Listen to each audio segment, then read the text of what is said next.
Hi friends, कैसे हैं आप? क्या आप मुझे जानते हैं? नहीं, मैं अपना तारुफ खुद कराता हूँ। मेरा नाम है जीम। मेरे पेट में एक नुक्ता होता है। जीम जहाज। जीम जहाज। और अब मैं आपको अपनी फैमिली के दूसरे लोगों से मिलवाता हूँ।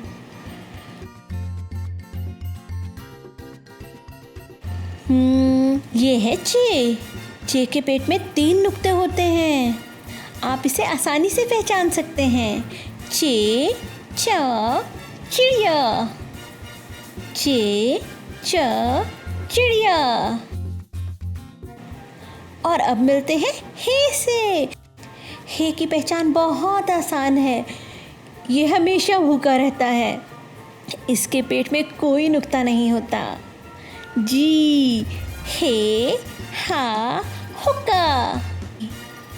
हे हा हुक्का।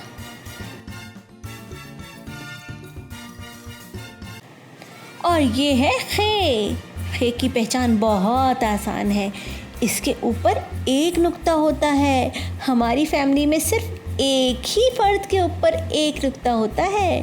हमारी फैमिली में सिर्फ खे के ऊपर नुक्ता होता है। खे खा खरगोश। खे खा खरगोश।